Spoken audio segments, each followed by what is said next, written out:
할렐루야. 오늘 이렇게 또 다시 만나게 되어서 감사합니다. 이제 신구약 중간사 세 번째 시간 17번째 시작하도록 하겠습니다. 지난 시간에 이어서 그 견해들이 과연 어떻게 달랐을까요? 다시 말하면은 바리새파, 에세네파, 사두개파 이렇게 세 개의 종파가 아주 대표적으로 존재하게 되었는데 과연 그 견해들이 어떻게 달랐을까요? 그리고 각 종파들에 대해 우리가 이제 좀 분명히 알고 가는 것이 매우 유익이 됩니다. 우선 사두개파에 대해서 말씀드리겠습니다. 사두개파 사람들은 기존의 귀족들과 예루살렘에서 막강한 세력을 과시하는 고위 제사장들 그리고 부유한 재산가들이었어요. 그들은 매우 실리적인 사람들로서 자신들의 현재 상태를 계속 유지하기 위해서는 어떤 부류의 통치자건 상관없이 타협적인 태도를 하였습니다. 자, 다시 말하면 신앙과는 거리가 먼 그런 종파였죠. 왜냐하면 자신들의 유불리에 따라서 자신들에게 유익이 된다고 하면은 그들에게 협력을 했으니까요. 그들은 매우 실리적인 사람들이에요. 어떤 부류의 통치자들 간에 그들과 타협을 했다고 하는 이 태도, 어떻게 보면은 오늘 우리 현대 사람들이 타협을 해야 된다, 협상을 해야 된다. 근데 협상에서 타협해서 잘 될 것이 있고 안 될 것이 있습니다. 근간이 타협을 해서는 안 된다는 말이에요. 여기서 말하는 제가 말씀드린 근간이라고 하는 건 근본이 타협을 해서는 안 된다는 말이죠. 그런데 이 사두개파는 여호와 신앙에 대해서 그 근본을 무너뜨린 거죠. 사랑하시는 성도 여러분, 오늘 우리가 살고 있는 이 시대에 아무리 큰 교단이라 할지라도 근본이 무너진다고 하면은 사두개파 사람들과 다를 바가 없어요. 그러면 그 근본이 무엇이냐? 오늘의 근본이 무엇일까요? 이거 굉장히 중요해요. 오늘의 근본은 교단이 아니에요. 장로교, 감리교, 성결교, 침례교, 뭐 하나님의 교회, 뭐 어쩌고 저쩌고 그게 근본이 아니에요. 그런데 이들 모두는 다 성경을 말하고 있어요. 바로 솔라 지저스 크라이스트, 솔라 바이블, 솔라 프리처, 솔라 스피리처. 제가 발음을 하나 빼먹었어요. 솔라 스피리처. 그러니까 오직 예수, 오직 성경, 오직 성령. 솔라 빌리브, 오직 믿음. 솔리데오 그로리아, 오직 하나님께 영광.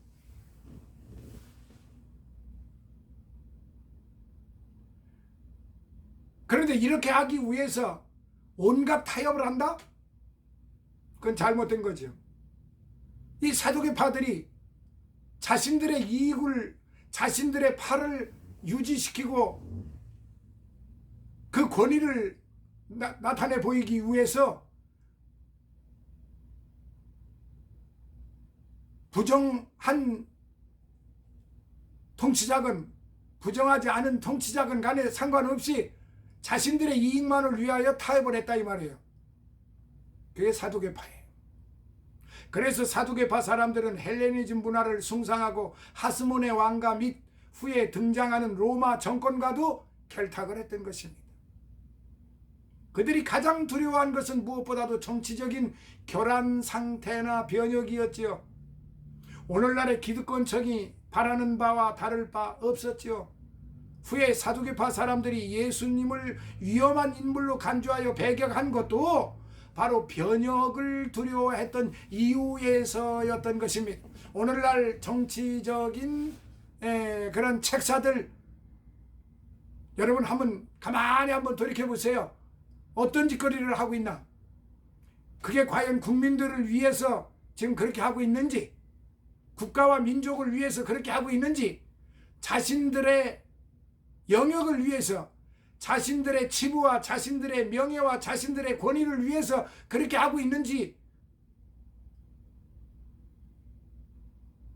제 좁은 소교로는 사두개파와 같은 그런 부류가 아닌가, 저는 그렇게 생각이 됩니다. 국가와 민족을 위해서라면 그 어떤 것도 부정한 방법으로, 국민을 속이는 방법으로 해서는 결단코 안 되겠죠.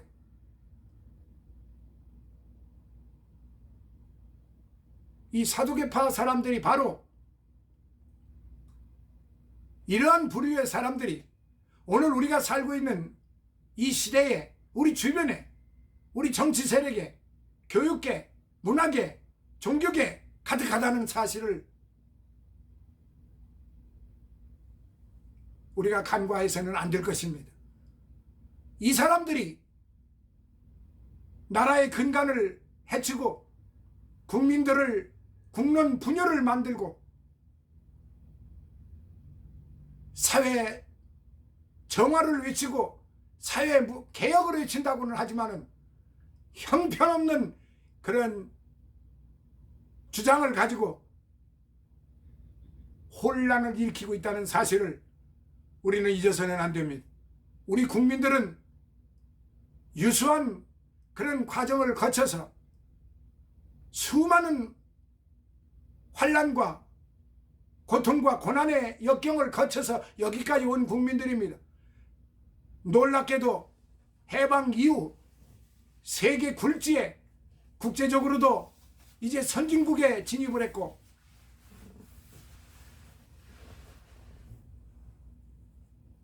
국제적으로도 이제 어깨를 나란히 하고 가는 그런 국민들이 되었습니다. 지도자들이 그렇게 만들었다고 생각하지 마세요. 우리 국민들의 영향으로 우리의 노동자들이, 우리의 기술자들이, 우리의 농어촌 농어민들이 이 국가를 위해서 피땀 흘려 일했기 때문에 오늘에 이르렀던 것이지, 사두개파와 같은 그런 정신력을 가지고 있는 사람들에 의해서 이 나라가 이만큼 부흥이 된 것이 결단코 아니라는 사실을 우리가 잊어서는 안 됩니다. 이 사두개파와 같은 부류들이 특히 우리 교회 내에 뿌리박혀 있다는 사실을 또한 잊어서도 안 됩니다. 사랑하시는 여러분, 이 사두개파 사람들이 당시에 로마 정권과 결탁을 해서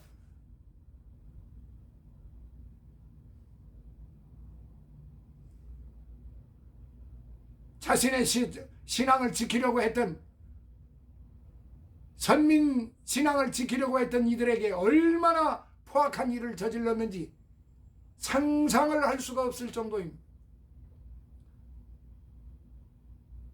제가 앞전에도 말씀드렸던 것처럼 하나님의 것을 자기 것으로 하고 하나님의 것을 도적질하고 강도질하고 그렇게 해서 사회의 지탄을 받게 되고, 그게 밖에서 일어난 일이 아니고 교회 내에서 일어난 일, 더더군다나 지도자들이라고 하는 사람들에 의해서 일어난 일들이라는 사실을 우리는 결단코 잊어서는 안 됩니다. 솔라 바이블, 솔라 지저스 크라이스트, 오직 예수, 오직 성경, 솔라 I believe, 오직 나는 믿음으로 가야만 한다는 사실입니다. 로마서 1장 17절, 의인은 믿음으로 살리라지 의인은 조직으로 살리라가 아니고, 의인은 재물로 사는 것도 아니고, 의인은 교단으로 사는 것도 아니고, 의인은 명예나 권세로 사는 것이 아닙니다. 오직 하나님의 신으로, 오직 예수로만 구원받고 오직 성경 말씀으로만 아름답고 복된 신앙생활을 할 수 있다는 사실 결단코 잊지 마시기 바랍니다. 율법에 대한 그들의 입장은 상당히 보수적이었어요. 오늘날 보수적이라고 하는 사람들이 지금 이 사두개파와 같은 그런 형태를 취하고 있다고 하는 것이 너무도 안타깝고 아이러니합니다. 단지 모세에게서 비롯된 율법, 즉 모세의 오경의 권위만을 인정하고 구전된 율법의 계율은 전혀 인정하지 않았지. 또한 부활, 천사, 사후의 상벌 문제, 묵시록적인 사변과 같은 새로운 개념들을 거부하였습니다. 그러니 합법적인 성전 기구의 감독하에서 제사를 엄숙하게 드리는 것, 그리고 의식과 재물 봉헌에 관한 규정을 충실히 지키는 것이 그들의 최대 관심사였지요. 믿음이 관심사가 아니었어요. 순종이 관심사가 아니었어요. 예수 그리스도가 관심사가 아니고 그들의 조직을, 그들의 교단을, 그들의 교회를, 그들의 직분을 지켜나가는 것이 최대의 관심사였다는 사실을 이제 백주 대낮에 버젓이 드러내고 있다는 사실입니다. 이게 바로 배은 망덕한 행위요, 하나님 앞에 패역한 그런 행위라는 사실을 잊지 마시기 바랍니다. 자, 18번째. 그러면 바리새파 사람들은 어떤 사람들이었을까요? 바리새파 사람들은 어떤 부류의 사람이었을까요? 사두개파와 적대 관계가 되었었나요? 그렇습니다. 바리새파 사람들은 헬레니즘의 영향을 적절히 배격하였다는 점에서 사두개파와 좀 구분이 됩니다. 이들은 율법을 지키는 데 있어 어떤 종파도 지나치리만큼 엄격했지요.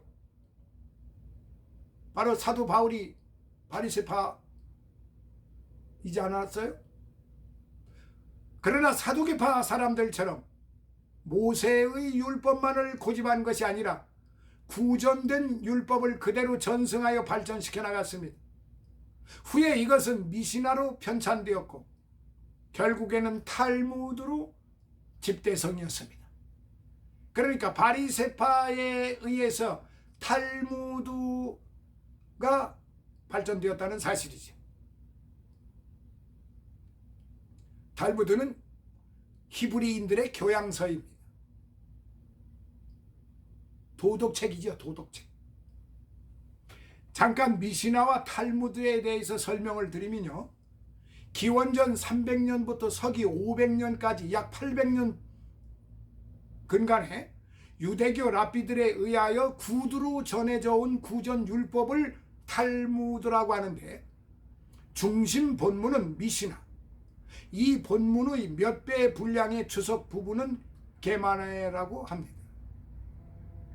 탈무드는요, 유대인의 종교 및 모든 생활 전반에 관한 가르침이에요.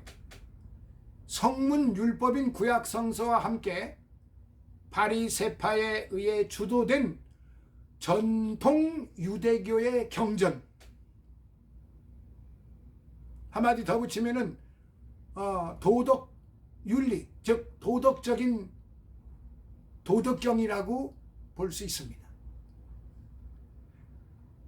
바리새파 사람들은 사두개파와 달리 부활신앙, 사후의 상벌, 천사와 같이 새로 도입된 개념들을 받아들였어요. 또한 다른 점은 사두개파 사람들이 상류층에 속한 이들이라면 바리새파는 주로 평신도들이었어요. 그러나 이들은 율법을 철저히 지켰고 도덕적으로 성실하였으므로 백성들로부터 선망과 존경을 얻기도 했습니다. 그래서 바리새파 사람들은 실제로 유대교를 이끌어가는 정신적 지도자 역할을 하게 된 것이지요. 그러나 후에 율법의 틀에 매여 율법의 근본 뜻이 무엇인가 하는 점을 너무 오도하여 진정한 사랑을 실천하지 못하는 모순을 야기시켰고 예수님께로부터 위선자들로 질책을 받았던 것입니다. 자, 19번째. 율법학자 랍비. 율법학자는 랍비들입니다. 그러니까 이 랍비들은 굉장한 그런 존경과 그 권위가 있었어요. 율법학자들과 바리새파는 그럼 동일한 사람들을 가리키는 건가요? 둘은 명확히 구분되는 말이에요. 단지 바리새파 지도자들이 율법학자들이었고 많은 율법학자들이 바리새파에 속해 있었다는 사실에서 이런 오해가 생기기도 하지만 훗날 사도 바울도 그 바리새파 사람이었는데 그 사도 바울도 대단한 그런 아주 열성분자였죠. 스데반 순교하는 자리에서도 당당히 앞에 나가서 이교도라고 하나님을 모독한 자라고 증인이 되었을 정도로, 그리고 그리스도인들을 박멸하러 가는데 앞장서 갔던 아주 열렬 바리새파인이었죠. 율법학자요. 본인이 스스로 말하기를 히브리인 중에 히브리인이요, 바리새파요, 철저한 율법학자요. 그리고 더불어 당대에 아주 귀족으로 취급을 받는 타소라고 하는 도시에 로마 시민권을 가지고 있는 그런 사람, 그런 집안의 사람이었죠. 그러니까 특권층 중에 특권, 당시에 로마 시민권을 가지고 있다고 하는 것은 특권자들이에요. 굉장히 특권층이란 말이죠. 당시 사두개파 율법학자와 같은 바리새파 공동체에 속하지 않은 율법학자들도 많이 있었어요. 바리새파 구성원들을 보면 소수의 율법학자와 사제들과 레위인들이 상층 계급을 형성하고 있었고요. 그 외에 대다수는 평민들이었습니다. 바리새파라고 모두 율법에 대한 해박한 지식을 가지고 있었던 건 아니에요. 그들은 비록 율법에 대한 지식은 없었다 할지라도 율법에 헌신적인 사람들로서 바리새파적인 정결례와 11조 의무를 철저히 지키는 이들이었으며, 이러한 규정을 지키지 않는 대다수 민중들을 업신여겼어요. 그와 같은 율법학자들의 허영심과 명예욕, 그리고 바리새파 사람들의 위선은 예수님께로부터 맹렬히 비난을 받았던 것이지요. 그러니까 엄밀히 따지면은 사두개파와 좀 다른 측면으로 뭔가 겉으로는 제대로 하는 것 같았으나 내면적으로는 위선의 극치를 달리고 있었다는 거예요. 그러니까 예수님이 이 바리새파를 향해서 맹렬히 비난을 하셨던 거죠. 자, 20번째. 에세네 파는 그러면 어떠했을까요? 에세네 파. 사두개파와 바리새파에 대해서는 비교적 자세한 기록들이 전해 내려오지만 에세네 파에 대한 기록은 얼마 전까지 전무한 상태였어요. 그러나 1947년 이후 사해 근처 동굴에서 꿈난 문헌들이 발견되면서 에세네 파에 대한 상당 부분들이 밝혀지기 시작을 했어요. 그래서 1947년이라고 그러면은 얼마 안 됐잖아요. 앞에서 언급한 하시딤파에 대한 내용과 대제사장직까지 독식한 요나단의 과욕은 에세네파의 출현과 관계가 있어요. 에세네파의 지도자는 단지 의로운 스승이라는 별명만을 전했지만, 그러니까 에세네라고 하는 거 의롭다 하는 것을 내세운 거죠. 이 에세네파는 대대로 예루살렘 성전의 제사를 맡아 드려왔던 사독 계열의 대제사장 출신이었을 거라고 추정이 됩니다. 이들은 하시딤파 이론으로 민중봉기에 참여했지만 요나단이 사독 계열 가문도 아니면서 대제사장직을 차지한 것을 인정할 수 없어 극한 투쟁을 벌였습니다. 이러한 반발은 통치자의 가혹한 박해로 이루어졌지요. 결국 에세네파의 지도자는 박해를 피해 소수의 추종자를 데리고 사해 근처 꿈난으로 삶의 자리를 옮겨 은둔 생활을 하게 된 것이지요. 이들을 두고 꿈난의 수도자라고 부르는 것도 바로 그런 이유 때문입니다. 꿈난의 수도자.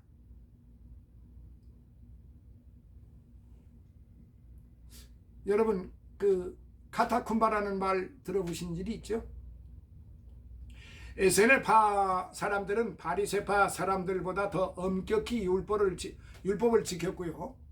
독신으로 지내면서 세상과 분리된 채 극히 제한된 교류만을 유지했어요.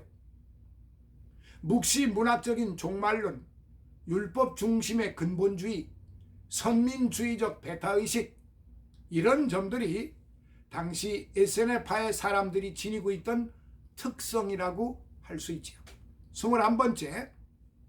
자, 그러면 에세네파는 신앙적인 면에서도 다른 종파와 좀 특이하지 않았겠나요? 그들은 임박한 종말 사상에 사로잡혀 있었어요. 곧 종말 전쟁이 일어난 미카엘이 조종하는 빛의 아들들과 벨리알이 조종하는 어둠의 아들들이 서로 치열하게 싸우게 되고, 그 결과는 예정되어 있지 않지만 만일 빛의 아들들이 이긴다면 메시아를 모시고 종말 잔치를 벌이게 될 것이라는 이런 상상에 끊임없이 젖어 있었던 것이지요. 에세네 사람들은 요나단 일파를 사악한 무리로 보고 그들이 살고 있는 예루살렘을 사악한 도시로 간주하였어요. 그래서 이 도시를 떠나 사막 한가운데 임박한 종말을 준비하게 된 것이지요. 그러니까 그들은 소위 말해서 일반 사람들과 같이 살지 않고 자신들만의 독특한 그런 꿈난의 생활, 그러니까 그 동굴 속에, 굴 속의 생활을 했던 거죠. 자신들이 신앙을 지켜야 한다면서. 그래서 원래 재관들이 지켜야 하는 정결례까지 철저하게 지켰던 이들은 율법과 수도원 규범에 충실한 자신들이야말로 마지막 시대의 마지막 공동체라고 인식을 했고요. 종말 전쟁에서 승리할 것이라 확신하고 있고, 이런 종말 사상은 당시 이스라엘에서 성행했던 묵시 문학의 일종이기도 했습니다. 또한 자기 종파들의 사람들만이 선민이라고 생각하고 다른 이들에게는 철저하리만치 배타적이었어요. 이런 에세네파의 신심은 신약 성서의 사상적 배경을 이해하는데 도움이 됩니다.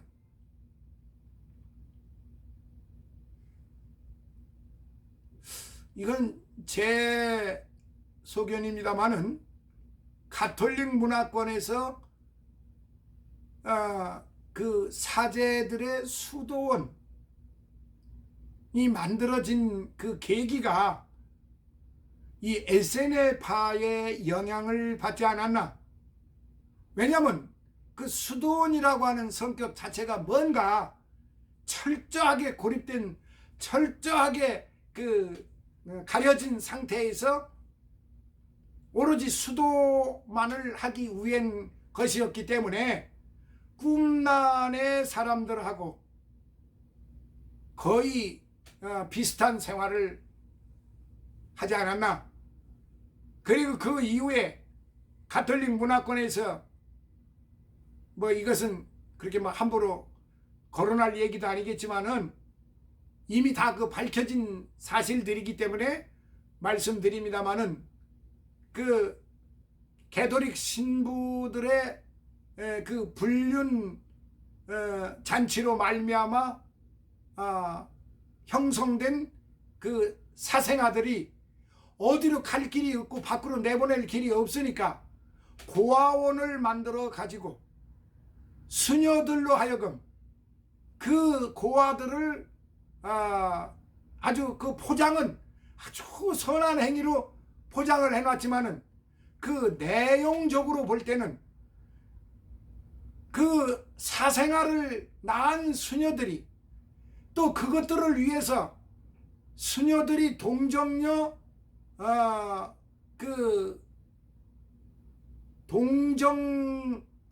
동정녀 수도원이라 해가지고 또한 그들도 완전히 차단된 사회생활과 차단된 그런 삶을 살게끔 만들었던 거죠. 그래서 고아원의 시초는 가톨릭 수녀원에서부터 만들어졌다는 그런 유래가 있습니다.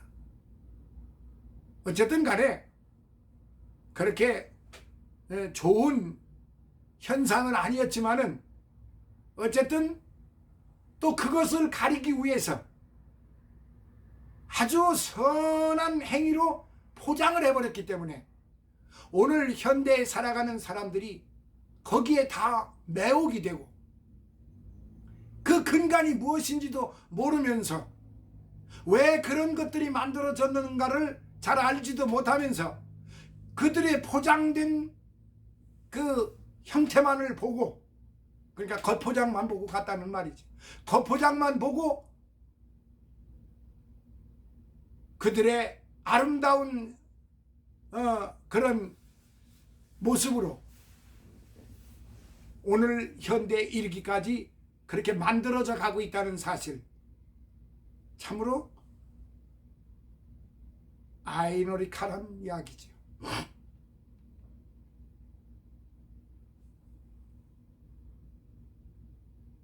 자, 22번째. 그러면 묵시문학, 이 계시문학이 그 무렵에 등장한 것일까요? 그렇습니다. 당시 유대인들은 자신들의 종말론 묵시를 새로운 형식으로 표현하기 시작을 했어요. 자신들이 당하고 있는 여러 상황에 대한 심리가 그대로 표현된 거예요. 지금 우리가 가지고 있는 성서에 수록되어 있는 묵시문학은 다니엘서와 요한 묵시록 이렇게 두 권을 들 수 있지만 엄밀히 따지면 이사야에서 스가랴서 말라기까지 묵시문학의 양식을 취하고 있다고 할 수 있습니다. 그 중에 대표적인 것이 다니엘서, 스가랴서입니다. 이러한 묵시문학의 특징은 이원론적 경향이 뚜렷이 보여준다는 점이에요. 지금 자신들이 겪고 있는 사건은 하나님과 사탄, 빛과 어둠이 벌리는 우주적 투쟁이 반영된 것이고, 죄악으로 더럽혀진 이 세상은 반드시 심판을 받아야 한다고 생각을 했어요. 또한 그들은 이 심판이야말로 머지않아 하나님께서 친히 강림하시는 날 이루어지며 그날 사탄의 무리는 벌을 받게 되고 그분이 친히 선택하신 이들은 구원된다는 것을 조금도 의심하지 않았습니다. 묵시문학의 표현은 오늘날 현대인의 눈으로 볼 때 다소 엉뚱한 면이 없지 않지만 그 당시 유대인들의 절실한 신앙 표현이라는 점에서 큰 의미가 있습니다. 유대인들은 하나님께서 모든 일을 주관해 나가시며 역사의 종말인 심판의 날에 엄정한 판결을 내리시고 영원히 통치하시리라는 것을 확신하면서도 종말론적 희망을 간직해 나갔던 것입니다. 이러한 묵시적인 요소들이 오늘날에도 위급하고 불안한 상황이 재현될 때마다 어김없이 나타나 유행처럼 번지는 것도 그리 놀라운 일이 아닙니다. 그러니까 시시때때로 어떤 사람들이, 참 무지한 사람들이 성경을 믿지도 않으면서 성경을 믿는 것처럼 말해서 여호와 증인들처럼 뭐 1914년에 이미 예수님이 그리스도가 재림하셨다는 둥, 그게 아닌 걸 아니까 무슨 또 언제 또 오신다는 둥, 그리고 뭐 하나님의 아버지가 돌아가셨으니까, 하나님이 돌아가셨으니까 하나님의 엄마가 또 계시다는 둥, 이런 뭐 휴거가 온다고 해가지고 한참 선세이션을 일으키고 그 혼란을 야기시켰던 다미선 교회 같은 것들, 그리고 그것뿐만이 아니에요. 지금 우리 주변에서 일어나고 있는 크고 작고 하는 이런 그 술수들이 쉬지 않고 지금 읊어지고 있다는 사실이에요. 사랑하시는 성도 여러분, 우리는 결단코 그런 일에 현혹되어서는 안 됩니다. 성경은 무엇이라고 분명하게 말씀하셨느냐? 나도 모르고 하나님만이 아신다. 오직 그날 주님이 오시는 날, 재림하시는 날 알 자가 아무도 없다. 성경은 분명히 그렇게 기록되어 있습니다. 근데 뭘 안다고 떠들어? 무엇을 안다고? 내가 하나님이고 내가 하나님의 어머니고, 이런 소리에 넘어가는 사람들, 안타깝지만, 참으로 안타깝지만 어서속히 성경 말씀을 바로 알고